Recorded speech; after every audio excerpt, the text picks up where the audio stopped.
오늘 하나님께서 저희에게 주시는 말씀은 요한복음 5장 30절에서 47절 말씀입니다.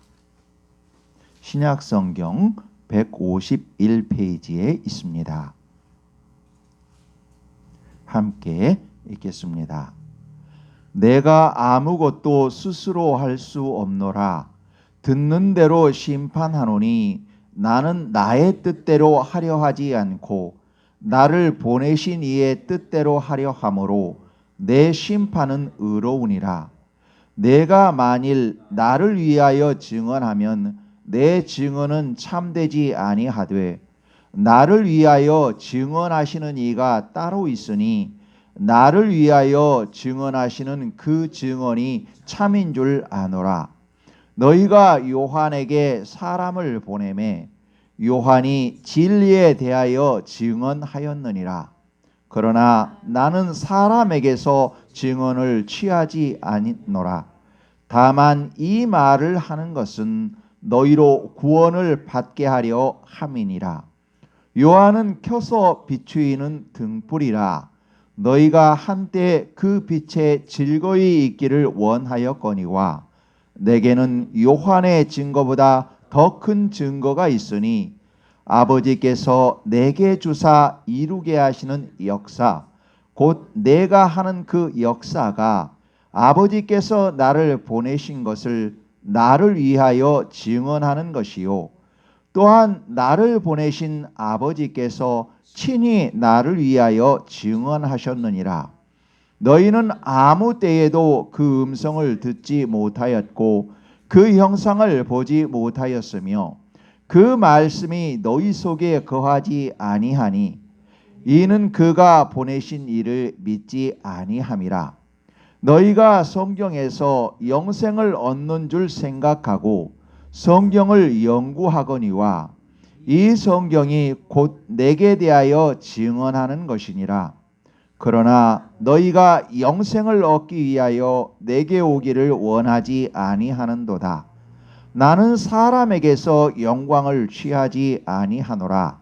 다만 하나님을 사랑하는 것이 너희 속에 없음을 알았노라. 나는 내 아버지의 이름으로 왔음에 너희가 영접하지 아니하나 만일 다른 사람이 자기 이름으로 오면 영접하리라. 너희가 서로 영광을 취하고 유일하신 하나님께로부터 오는 영광은 구하지 아니하니 어찌 나를 믿을 수 있느냐? 내가 너희를 아버지께 고발할까 생각하지 말라. 너희를 고발하는 이가 있으니 곧 너희가 바라는 자 모세니라. 모세를 믿었더라면 또 나를 믿었으리니 이는 그가 내게 대하여 기록하였음이라. 그러나 그의 글도 믿지 아니하거든 어찌 내 말을 믿겠느냐 하시니라. 아멘. 다 자리에 앉으시겠습니다.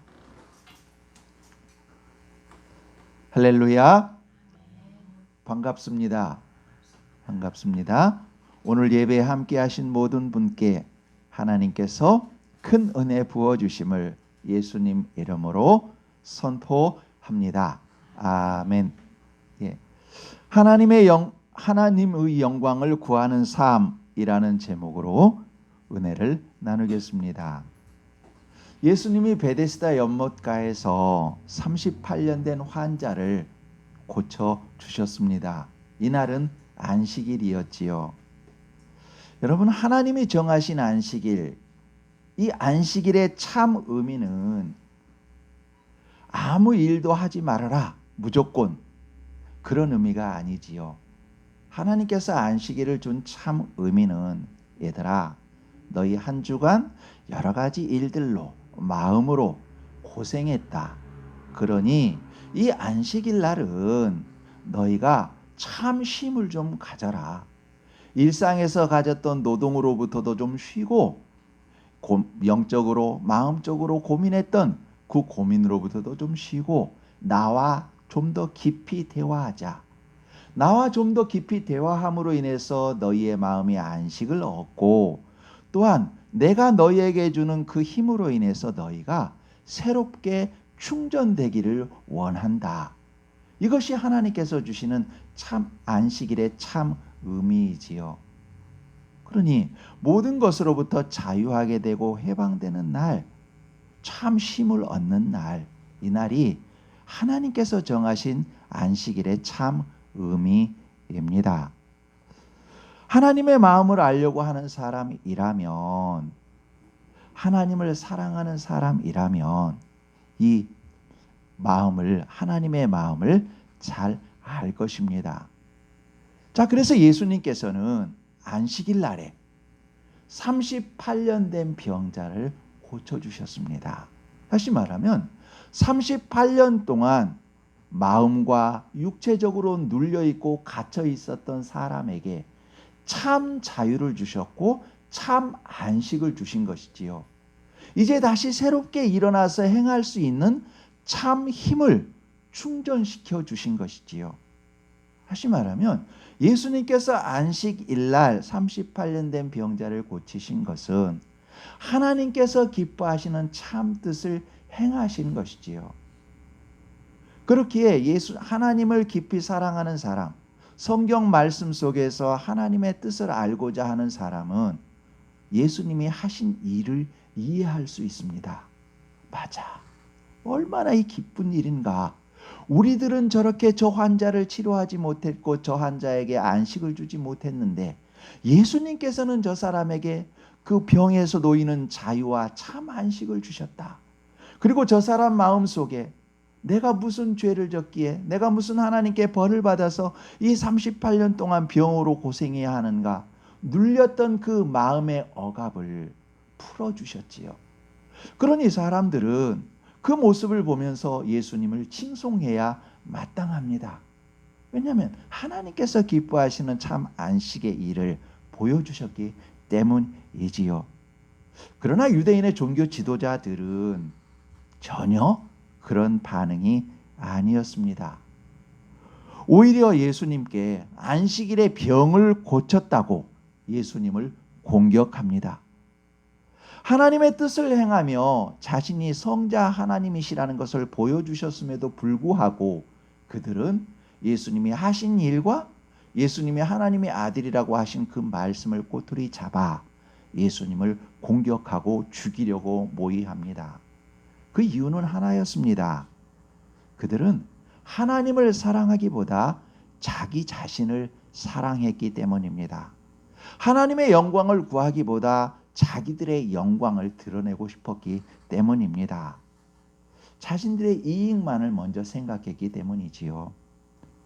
그러나 그들이 어떻게 생각했든지 간에 상관없습니다. 왜냐하면 분명한 것은 예수님이 성부 하나님이 보내신 성자 하나님이라는 사실에는 변함이 없기 때문입니다. 세상을 구원하시기에 이 땅에 오신 그리스도이시라는 사실은 그들이 어떤 말을 하든 어떤 생각을 하든 변함없이 분명한 사실이라는 것이지요. 이것에 대해서 당시에 선지자 역할을 하고 있었던 세례자 요한은 증언합니다. 예수님이 세례 받으러 오시는 것을 보고 요한은 요한복음 1장 33절과 34절에서 이렇게 증언하지요. 제가 읽어드리겠습니다. 나도 그를 알지 못하였으나 나를 보내어 물로 세례를 베풀라 하신 그이가 나에게 말씀하시되 성령이 내려서 누구 위에든지 머무는 것을 보거든 그가 곧 성령으로 세례를 베푸시는 이인 줄 알라 하셨기에 내가 보고 그가 하나님의 아들이심을 증언하였노라 하니라. 이처럼 요한은, 세례자 요한은 예수님이 하나님의 아들이심을 증언했습니다. 그것뿐이 아니지요. 예수님이 하나님의 아들이심을 증언한 것은 세례자 요한보다 더 큰 증거가 있고 증언이 있습니다. 그것이 뭐냐면 예수님이 하신 일입니다. 다른 사람의 말로 증언한 것이 아니라 예수님 스스로 하신 일입니다. 그 역사지요. 더러운 귀신들을 사람들에게서 쫓아내 주셨습니다. 그를 회복시켜 주셨습니다. 시각장애를 가진 사람이 사람에게 눈을 보게 하여 주셨습니다. 손 마른 사람을 낫게 해주셨습니다. 한센병 환자를 고쳐주셨습니다. 각종 병을 고쳐주셨습니다. 그것뿐인가요? 죽은 사람을 살리셨습니다. 그리고 소외된 사람들에게 찾아가 친구가 되어 주셨습니다. 천국 복음을 전파해 주셨습니다. 하나님의 진리를 바로 행하셨고 하나님의 진리를 바로 선포해 주셨습니다. 그렇다고 예수님이 부귀영화를 누리셨나요? 그렇지 않으셨지요. 자신의 이익을 구하지 않으시고 하나님의 뜻이 이루어지는 일, 그 일을 하셨지요. 이처럼 예수님이 행하신 일들이 예수님이 성자 하나님이신 것을 증언했습니다. 또 그뿐이 아니라 또 더 큰 증거가 또 있습니다.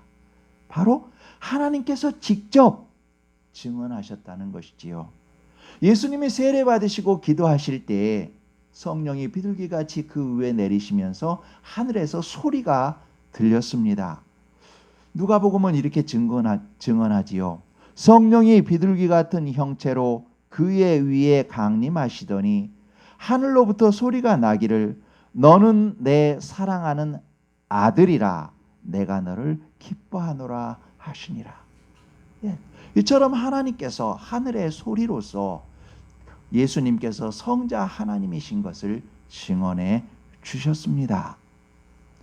그럼에도 불구하고 유대 종교 지도자들은 예수님을 하나님의 아들로 그리스도로 믿지 않았습니다. 왜냐하면 그들은 하나님이 아닌 자신의 배를, 자신의 욕심을 신으로 삼았기 때문입니다. 로마를 연구하는 학술자들은 로마 목욕탕들을 발굴하는 과정에서 이상한 것을 발견했습니다.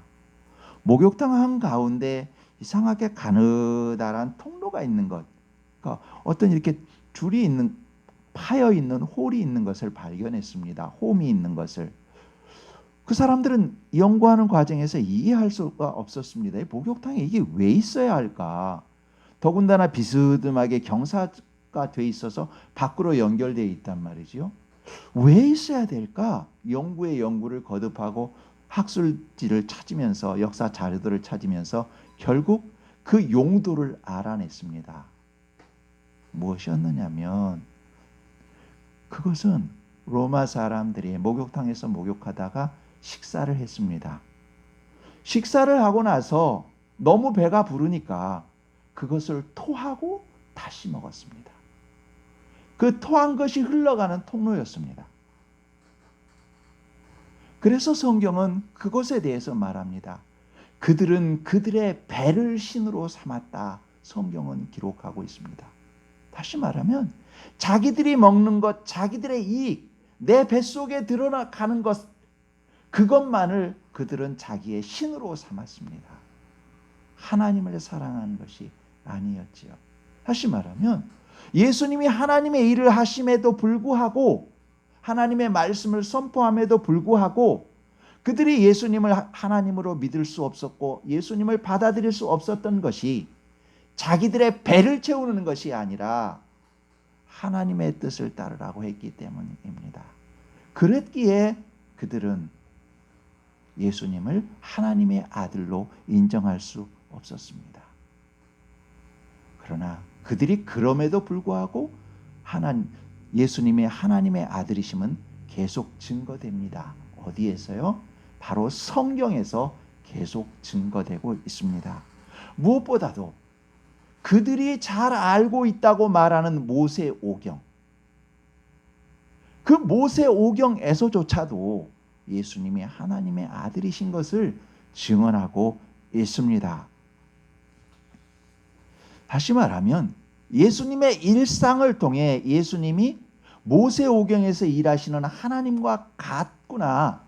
예수님이 하시는 일을 보니 모세오경에서 하셨던 하나님의 일과 똑같구나. 그러므로 예수님이 하나님의 아들이시구나 하는 것을 알 수 있었습니다.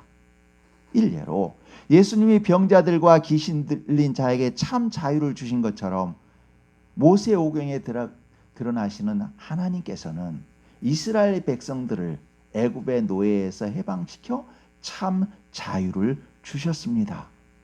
예수님이 소외된 자들과 함께 하신 것처럼 여호와 하나님께서는 밤에는 불기둥과 낮에는 구름 기둥으로 그 백성들과 함께 하셨습니다. 혼자 거룩하게 떨어져 있는 것이 아니라 그들의 일상 속에서 함께 하셨습니다. 이처럼 성경을 믿고 하나님을 사랑하는 사람이라면, 하나님의 뜻을 따라 살고자 하는 사람이라면 성경을 통해서 예수님께서 성부 하나님과 똑같은 일을 하고 계시구나 하는 것을 알 수 있습니다. 성경에 도도히 자간, 글자와 글자 사이, 행간과 행간 사이 흐르고 있는 하나님의 역사, 그것이 예수님이 하시는 역사임을 알 수 있었습니다. 그러나 유대인의 종교 지도자들, 그들은 그것을 믿지 않지요. 그들은 스스로 말합니다. 우리는 하나님의 말씀, 특별히 모세가 기록한 모세오경에 달통한 사람들이다. 우리들은 하나님을 사랑하는 사람들이다. 그리고 하나님의 말씀을 연구하는 사람이다. 이렇게 자랑했습니다. 맞습니다. 그들은 연구의 연구를 거듭했습니다. 성경 말씀을 잘 알고 있었습니다. 그러나 하나님을 믿지는 않았습니다. 그리고 하나님을 사랑하지도 않았습니다. 그래서 42절의 후반부에 이렇게 나오지요. 하나님을 사랑하지 않았다. 그렇죠? 그들은 자신의 이익에, 자신의 사회적 지위를 높이는 수단이 되기 위해 성경을 연구하고 하나님을 믿는 것처럼 말했지만 하나님의 말씀을 그대로 믿지 않았습니다. 성경 안에 도도히 흐르고 있는 하나님의 역사와 사랑, 그것을 찾으려 하지 않았습니다. 특별히 사두개인들은 현세주의적이었기에 부활과 영적인 존재를 인정하지 않았습니다. 천사들도 인정하지 않았고 영적인 것도 인정하지 않았습니다. 그런데 여러분 참 모순이지 않나요? 하나님은 영적인 분이십니다. 영적인 존재를 인정하지 않는다 하면서 또 영적인 존재를 믿는다 말합니다. 그들은 그들의 모순 속에 스스로 빠져 있었던 것이지요. 그러니까 성경에서 필요한 부분, 자기들에게 필요한 부분은 믿었고 차용했지만 나머지 부분은 다 버렸습니다. 그러면서 하나님을 믿는다고 말했습니다. 그러니 결국 그들이 믿는 것은 하나님을 믿는 것이 아니었고 자기 이익을 위해 성경을, 하나님을 이용할 뿐이었습니다. 그러니 그들은 예수님을 알 수 없었고 예수님을 믿을 수도 없었습니다. 성경이 예수님에 대해서 기록함에도 불구하고 성경을 믿지 않으니, 하나님을 믿지 않으니 예수님을 하나님으로 믿을 수 없었던 것이지요. 그래서 44절에 주님께서는 말씀합니다. 44절 제가 읽겠습니다. 너희가 서로 영광을 취하고 유일하신 하나님께로부터 오는 영광은 구하지 아니하니 어찌 나를 믿을 수 있느냐. 아멘. 이처럼 그들은 서로 인간적인 욕심, 사람의 영광을 취하고 하나님으로부터 오는, 하나님께서 기뻐하시는 영광은 구하지 않았습니다. 그래서 결국 예수님을 십자가에서 죽이게 되지요. 사람의 영광을 취하는 사람들은 자신에게 오는 이익과 결과만을 중시합니다. 그래서 그들은 식사 자리를 할 때도 자기들과 레벨이 같은 사람들과만 식사했습니다. 우리 집에 누군가를 초청할 때도 나하고 경제적인 것, 사회적 지위가 비슷한 사람만 데려다가 식사 초대를 했습니다. 자기보다 어려운 사람들을 데려다가 식사 초대하는 일은 없었습니다. 그래서 예수님께서 소외된 자들, 어려운 자들과 식사할 때 세리와 죄인들의 친구다 하며 예수님을 비아냥거렸지요. 또 그들은 자색옷과 고운 베옷을 입고 매일 잔치하면서도 대문 밖에 버려진 거지는 돌보지 않는 그런 생활을 했습니다. 오직 자신의 이익만을 위해서 살았지요. 하나님께서는 추수할 때 고아와 과부와 나그네를 위해서 밭 귀퉁 위에 있는 논 귀퉁 위에 있는 어느 한 곳은 추수하지 말라고 했습니다. 그렇지요? 그런데 이들은 그런 하나님의 긍휼과 사랑, 자비에 대한 마음은 없었고 오히려 그 추수하지 말아야 될 곳까지 알뜰하게 추수하고 떨어진 곡식까지도 쇠갈고리로 긁어가는 것과 같은 그와 같은 모습으로 살았습니다. 그러니 당연히 자신의 욕심과 욕망만을 위해서 살았으니 하나님의 사랑을 알 길이 없었고 예수님을 알 길이 없었지요. 그러나 하나님의 영광을 구하는 사람, 하나님의 영광을 구하는 그 삶은 그와 전혀 다릅니다. 자신이 아닌 하나님의 은혜와 사랑이 자기 자신을 견인해 가기에, 다시 말하면 자신의 욕심이 자기를 이끌고 가는 것이 아니라 하나님께서 나를 이렇게 사랑하셨지, 그 사랑에 감사하면서 살아야지, 그 은혜에 너무 감사하지, 그 사랑과 은혜를 생각하면서 그 사랑과 은혜에 끌려가는 그 사람은 작은 일에서도 이것이 하나님이 기뻐하시는 일일까? 이것이 하나님의 은혜에 감사하는 길일까? 생각하면서 생활하게 됩니다. 그러니 당연히 예수님이 하시는 말씀을 들으면 틀림없어, 저분이 하나님이셔. 또 예수님이 하시는 그 일을 보면 그래, 틀림없어, 저분이 하나님이셔.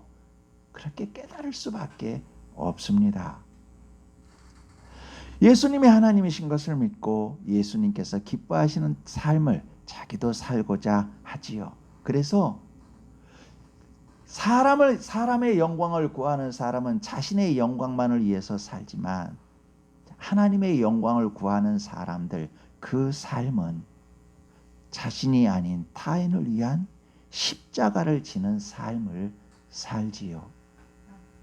결과에 매이지 않고 하나님께 자신과 모든 것을 맡기고 하나님의 뜻에 순종하여 걸어가는 과정의 삶을 살아갑니다.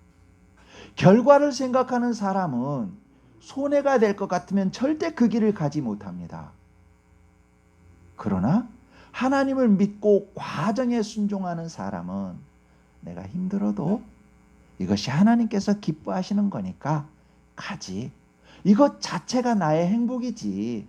내가 이거 결과가 어찌 됐든 그건 문제가 아니야. 지금 이 순간 내가 사랑할 수 있음이 나의 행복이야 생각하며 그 길을 걸어가지요. 과정의 걸음을 걸어가지요. 여러분, 아브라함과 조카 롯, 그들은 함께 있는 동안에 부가 풍성해졌습니다. 너무 부가 풍성하니 아브라함과 조카 롯이 서로 떨어져서 분가해야 되는 경우가 되었습니다. 그때 아브라함은 말하지 않습니까? 사랑하는 조카야, 너가 오른쪽을 택하면 나는 왼쪽을 택하고, 너가 왼쪽을 택하면 나는 오른쪽을 택할게. 너부터 택해. 말하지요. 사람의 영광을 구하는 사람, 자기의 이익만 구하는 사람이라면 눈을 크게 뜨고 망연건 큰 걸 가지고 더 넓은 곳을 보면서 더 좋은 곳을 택하려고 했을 것입니다. 그러나 아브라함은 하나님의 영광을 구했고 하나님께서 기뻐하시는 뜻을 따르면서 하나님께 맡기며 조카 롯에게 양보하는 과정의 삶을 살았지요. 그 결과는 이미 여러분이 아시는 것처럼 하늘의 별과 같고 바로 예수님의 족보에 가장 먼저 들어가는 그런 사람이 되었지요. 여러분, 구약 성경에 룻기에 나오는 이방 여인 룻은 남편을 일찍 사별했습니다. 룻에게는 남편을 사별한 시어머님 나오미와 또 자기처럼 남편을 사별한 손위 동서인 오르바가 있었습니다. 그러니까 시어머니, 그 다음에 오르바, 룻. 불행하게도 이 세 여인은 모두가 다 남편을 사별했지요. 자, 이 모압 땅에서 있던 시어머니 나오미는 이제 베들레헴 고향으로 돌아가려고 합니다. 돌아가려고 하면서 두 며느리에게 말하지요. 얘 오르바야, 얘 루사, 너희들이 아직 젊지 않니? 그러니 나를 따라서 가지 말고 이 땅에서 너희가 재혼을 해라. 그래서 좀 가정을 일궈야지. 내가 어찌 너희 젊은 너희들을 데리고 가겠니? 이 사랑의 말을 하지요. 그때 그 말을 들었던 큰 며느리 오르바는 시어머니 말에 순종해서 자기 고향으로 돌아가서 다시 새 삶을 삽니다. 그런데 이 룻은 시어머님이 그렇게 말했음에도 불구하고 시어머님을 따라가지요. 한참 가다가 시어머니가 다시 말합니다. 예, 룻아, 봐라. 너희 동서 오르바도 갔잖니. 나와 같이 가면 너 고생이야. 그러지 말고 너도 이제 새로운 출발해라. 이렇게 말합니다. 정말로 며느리를 사랑하는 지극한 마음입니다. 그때 룻은 대답하지요. 어머님, 저에게 그렇게 말씀하지 마셔요. 저에게 다시 제가 하라고 강권하지 마세요. 어머님 가시는 곳에 저도 가고요. 어머님 백성이 저의 백성이 되고요. 어머님의 하나님이 저의 하나님이 될 거예요. 저는 어머님을 따라갈 거예요. 어머님하고 함께 생활할 거예요. 이렇게 말하며 그 어머니를 따라갑니다. 결과를 생각한다면 결코 이 일을 행할 수 없지요. 단지 이것을 하나님께서 기뻐하신다는 과정을 택했기에, 과정의 사람을 살았기에, 하나님의 영광을 추구했기에 그와 같은 선택을 할 수 있었고 그와 같은 길을 갈 수 있었지요. 그 둘은 결국 베들레헴으로 돌아옵니다. 여러분, 지금도 그렇지만 그 시대에 혼자된 여인들이 생활하는 것은 쉽지 않지요. 특별히 그 시대는 더 그렇지요. 그럼에도 불구하고 성경 어느 곳에서도 룻이 불평했다더라, 얼굴 찡그렸다더라 하는 내용이 없습니다. 그저 하루하루를 이거 하나님께서 주신 하루야, 그렇게 생각하며 하루하루를 살아갑니다. 그렇게 일상생활에서 모든 것을 하나님께 감사하며 살아가는 삶 속에서 이 룻은 보아스를 만나게 되지요. 유력한 사람 보아스를 만나게 됩니다. 여러분, 보아스가 룻을 봤을 때 주변 사람들에게 좋은 소문을 들었기에 룻에게 여러 가지 혜택을 베풀지, 저 여인 맨날 짜증만 내, 시어머니 따라왔는데 시어머니 힘들게만 하고 주변 사람들 힘들게 해라는 소문을 들었었다면 절대로 보아스가 그 룻에게 선한 일을 베풀지 않았을 것입니다. 그런데 보아스가 그 룻을 보면서 말하지요. 예, 룻아, 내가 소문을 들었어. 너가 얼마나 힘들게 사는지 알아. 그 힘든 과정 속에서도 웃음을 잃지 않고 주변 사람들에게 행복을 나눠주며 산다는 그것 내가 들었어. 어디 가지 말고 우리 밭에서 그 추수를 해라.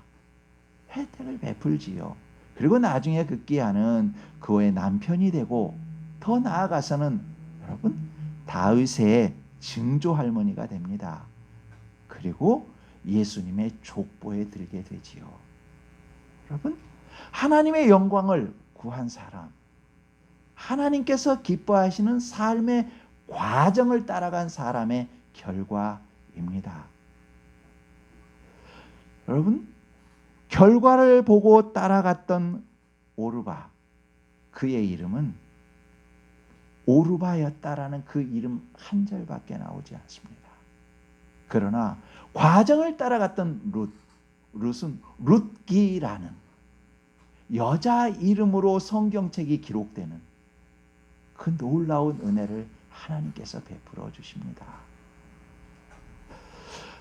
하나님의 영광을 구하며 하나님이 기뻐하시는 과정을 행복으로 알고 살아가는 사람에게 주시는 하나님의 은혜입니다.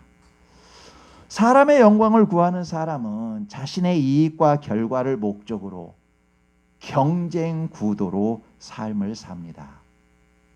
그러나 하나님의 영광을 구하며 사는 사람은 자신이 손해 보더라도 하나님이 기뻐하시는 십자가의 삶을 삽니다.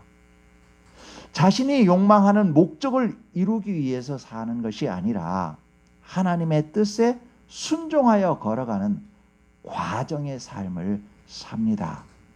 하나님의 뜻에 순종하여 걸어가는 것을 자신의 행복으로 알고 삶을 살아갑니다. 그렇기에 소소한 것에도 감사와 찬양을 합니다. 들에 핀 꽃 하나, 길가에 핀 꽃 하나, 공중 나는 새 하나에서 하나님의 운행하심과 도우심과 사랑을 느끼고 그 사랑을 전하는 통로가 됩니다. 사람의 영광을 구하는 사람은 이스라엘을 회복하는 것이 언제입니까? 말하며 이스라엘이 회복되는 것과 같은 큰 것들, 큰 결과만이 하나님이 일하시는 것이요 하나님의 응답하시는 것이라 생각합니다. 그리고 하나님이 무언가 그 응답해 주시면 그때는 기뻐하지만 조금 시간이 지나면 잊어버리고 또다시 표적만 구합니다. 늘 표적이 없으면 원망하지요. 그게 왜냐하면 하나님을 따르는 것이 목적이 아니라 자기 배가 목적이기 때문입니다. 그러나 하나님의 영광을 구하는 사람은, 하나님의 마음을 찾으며 사는 사람은 일상의 작은 일에서부터 감사하고 옆 사람이 있음을 감사하고 하나님이 함께 하심을 감사합니다. 옆 사람이 지금 당장 무엇인가 조금 서운하게 했다 할지라도 서운한 것을 보는 것이 아니라 그 옆 사람이 있음을, 내가 그 사람을 사랑할 수 있음을 감사하게 되지요. 여러분, 우리가 자녀들에게 무엇을 물려줄까요? 돈일까요? 생각해 보십시오. 돈 많이 물려준 사람들은 너무나 우리 주변에 뉴스거리로 나옵니다. 특별히 로또 맞았던 사람 있지요. 로또 맞았던 사람. 이미 여러 번 아마도 여러 매체를 통해서 들으셨던 기억이 있을 겁니다. 미국에서 정말로 복권이 누적되어서 초대박이 난 어떤 사람이 있었습니다. 그 이름은 제가 정확하게 지금 기억을 못하겠습니다만은 그 사람 로또, 그러니까 큰 복권을 맞았습니다. 그러면 행복해야 합니다. 근데 가장 먼저 한 일이 뭔지 아십니까? 이혼입니다. 그리고 자녀들은 처음에는 그 돈이 있기에 좋았는데 자녀들은 그 돈으로 인해서 이제는 고민할 것이 없습니다. 뭔가 일해야 될 필요를 느끼지 않습니다. 마약에 손댑니다. 결국에 젊은 나이에 마약으로 그 자녀들은 죽습니다. 그리고 협박하는 사람들, 너 돈 이번에 탔다며 협박하는 사람들로 인하여 결국에 그 사람은 신경쇠약으로 죽습니다. 이것은 만들어진 이야기가 아니라 이미 뉴스화되었던 그런 내용들입니다. 여러분, 우리가 누구에게, 우리 자녀에게 돈을 많이 준다고 그것이 은혜가 아닙니다. 그를 사랑하는 것이 아닙니다. 그 영과 육을 사랑하는 것이 아닙니다. 우리가 진심으로 사랑하는 것은 결과를 주는 것이 아니라 어렵더라도 하나님께서 함께 하시니 웃으면서 가는 삶, 감사하며 걸어가는 삶, 과정의 삶입니다. 믿음으로 걸어가는 과정의 삶, 그것이 진실로 큰 유산입니다. 우리의 자녀들은 돈을 주면 돈을 쓰는 것으로 끝나버리지만 우리가 과정의 삶, 신앙의 과정의 삶을 보여주면 그들은 어려움 속에서도 다시 일어납니다. 우리 부모님은 이 상황에서 이렇게 이기셨어. 기도하며 이기셨어. 어렵더라도 누군가에게 손 내밀어주며 베풀며 그 어려움을 이기셨어. 당신께서는 한 끼 끼니가 부족했지만 당신보다 더 어려운 일을 위하여 무엇인가 베풀면서 사심으로, 그것을 보시는 하나님의 도우심으로 우리 부모는 이기셨어. 나도 그렇게 승리할 거야. 그 부모의 뒷모습을 보면서 자녀들은 승리합니다. 여러분, 우리가 물려줄 것은 결과가 아니라 하나님의 뜻에 순종하여 걸어가는 과정의 삶입니다. 예수님은 오직 하나님의 영광을 위해 사셨습니다. 하나님의 뜻이 이 땅에서 이루어지는 것을 위해 십자가에서 죽으시는 과정의 삶을 사셨습니다. 십자가에서 죽으시면서 하신 말씀, 다 이루었다 하셨습니다. 사람의 영광을 구하는 삶이라면 십자가에서 죽는 것이 무엇을 다 이루었던 것입니까? 그냥 참패이지요. 비극이지요. 그런데 주님께서는 십자가에서 죽으시면서도 다 이루셨다 말씀하셨습니다. 하나님의 뜻에 순종하는 과정의 삶을 사셨기 때문이지요.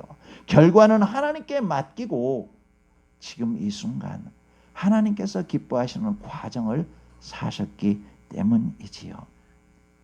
하나님이 사랑하시는 여러분, 하나님을 사랑하시는 아름다운 여러분, 봄날 따뜻한 아침 햇살처럼 포근히 빛나는 우리 성도 여러분, 신앙은 자신의 욕망과 욕심을 채우는 것이 아니라 예수님을 따라 하나님의 뜻에 순종하는 과정의 삶을 사는 것입니다.